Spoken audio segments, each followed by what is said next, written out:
ചില ആൾക്കാർ ചെയ്യാനുള്ള കാര്യങ്ങൾ ചെയ്യുക തന്നെ ചെയ്യും. ചില ആൾക്കാർക്ക് എന്തോ ഒരു വല്ലാത്തൊരു ഫീൽ ആയിരിക്കും. ചിലര് ഇങ്ങനെ എനിക്ക് എന്തൊക്കെയോ പോലെ തോന്നണടി അങ്ങനെയൊക്കെ ചിലരൊക്കെ പറയും. അങ്ങനെ എന്തെങ്കിലും ഉണ്ടായിരുന്നു ശരിക്കും ഉണ്ടായിരുന്നു. അത് ഞാൻ ഒരു മരിക്കുന്നതിന് അത് കുറച്ച് ദിവസം മുന്നേ ആണ് ഇന്നസെന്റ് ഏട്ടൻ മരിച്ചത്. അപ്പം ഞാൻ നോക്കിയപ്പോ ഇരുന്ന് കാണുവാ, ഫ്യൂണറൽ വീഡിയോ ഇരുന്ന് കാണുവാ വേട്ട. അപ്പം ഞാൻ ചോദിച്ചു എന്നെ ഏട്ടാ ഇങ്ങനെ ഇരുന്ന് കാണുന്നു. ഇല്ല വേട്ടാ ഭയങ്കര വിഷമം, ഒരുമിച്ച് അഭിനയിച്ചൊക്കെ അല്ലേ, ഭയങ്കര വിഷമാ. ഇങ്ങനെ അല്ലാടി പാവട്ടെ, ഇപ്പം നടന്മാരൊക്കെ മരിച്ചു കഴിഞ്ഞാൽ ഇങ്ങനെ. ഞാൻ എന്തുവാട്ടെ ഇങ്ങനെ, കുറച്ചു നേരമല്ലേ കണ്ടിട്ട് മതി എന്ന് പറഞ്ഞു. അതെല്ലാം കഴിഞ്ഞിട്ട് എൻ്റെ അടുത്ത് ചോദിച്ചു. ഞാൻ അവിടെ ഇങ്ങനെ ഇരിക്കുമായിരുന്നു, ഫോണിൽ ഇങ്ങോട്ട് നോക്കിയിരുന്നപ്പം കുറേ നേരം എന്നെ നോക്കി നിൽക്കുക. അപ്പം അങ്ങനെ നോക്കി നിൽക്കുക അങ്ങനെ കാര്യമൊന്നുമില്ല. അപ്പം എന്നെ നോക്കി നിൽക്കുന്നു. പക്ഷെ എന്തുവായിട്ടാന്ന് ചോദിച്ചു.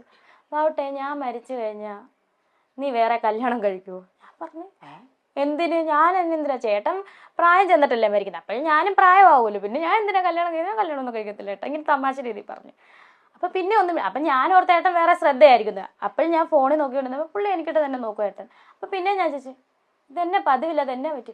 ഇല്ല പാവട്ടാ കല്യാണം കഴിക്കണ്ട കേട്ടോ, ഞാൻ എപ്പോഴും നിന്നോട് തന്നെ ഉണ്ടാകും. അപ്പം ഞാൻ ഇത് എത്ര ദിവസങ്ങൾക്ക് മുന്നേ? ഒരു 1 വീക്ക് അല്ലെങ്കിൽ 2 വീക്ക് ഇതിൻ്റെ ഇടയ്ക്ക് നടന്ന കാര്യമാണ്. ഈ റൂമിൽ വെച്ചിട്ട് പറഞ്ഞ കാര്യം. അപ്പം ഞാനത് പലരിടത്ത് പറഞ്ഞിട്ടുണ്ട്. അപ്പം ഞാൻ പറഞ്ഞു, അപ്പം എന്നോട് പറയാം കല്യാണം കഴിക്കണ്ട കേട്ടോ, അവിടെ കല്യാണം കഴിച്ചാൽ എനിക്ക് ഭയങ്കര വിഷമമാണ്. ഞാൻ പറഞ്ഞു ഇല്ല ഏട്ടാ കല്യാണം കഴിക്കത്തില്ല എന്ന്. പിന്നെ എന്നോട് ചോദിക്കുക അന്നാ അവിടെ ചെറുപ്പമല്ലേ, ഞാൻ കാരണം അങ്ങനെ ഒന്ന് ജീവിതം നശിപ്പിക്കട്ടെ, കല്യാണം കഴിച്ചു. ഞാൻ പറഞ്ഞു ഓടിച്ച്, ഞാൻ പറഞ്ഞു പൊക്കോ എഴുന്നേറ്റ്, ഇനി ഇങ്ങനെ പറഞ്ഞേക്കല്ലെന്ന് പറഞ്ഞു വഴക്ക് പറഞ്ഞ് ഞാൻ വിട്ട്.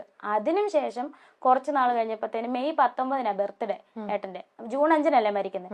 ബർത്ത്ഡേ എല്ലാം ചെറിയ രീതിയിൽ ആഘോഷമായിരുന്നു, സോഷ്യൽ മീഡിയയിലൊക്കെ ഇട്ടായിരുന്നു. അതെല്ലാം കഴിഞ്ഞിട്ട് കുറച്ച് ദിവസങ്ങൾ കഴിഞ്ഞപ്പോൾ കുഞ്ഞിങ്ങനെ ഉറങ്ങിക്കിടക്കും ഋതപ്പൻ. അപ്പം എന്നോടും കിച്ചുവിനോടുമായിട്ട് പറഞ്ഞു എടാ കിച്ചു വാവട്ടാ, ഞാൻ മരിച്ചു പോയാലും ദേ ഇവനില്ലേ, ഇവൻ ഞാൻ തന്നെയാ കേട്ടോ, ഇവൻ വാവുട്ടേന്ന് നിന്നെ വിളിക്കും, ഇവൻ ഞാൻ തന്നെ ആടി. ഞാൻ ചോദിച്ചോണ്ട് എന്തിനാ ഈ മരിച്ചതിനെ പറ്റി തന്നെ പറയുന്നത്. അതുപോലെ ബോട്ടപകടം, ആ സമയത്ത് ഒരു ബോട്ടപകടം നടന്നു. ഇത് കണ്ടിട്ട് എന്നോട് പറയാ എൻ്റെ വാവക്കുട്ടെ എങ്ങനെ മരിച്ചാലും അപകടത്തിൽ, കാർ അപകടം, ബോട്ടപകടം, ഇങ്ങനെയുള്ളതിനൊന്നും നമ്മൾ ബോട്ടിലൊന്നും കയറി വെച്ചാൽ അപകടത്തിൽ മരിക്കുകയേ ചെയ്യില്ല, എനിക്ക് ഭയങ്കര പേടിയാ വാവക്കുട്ട.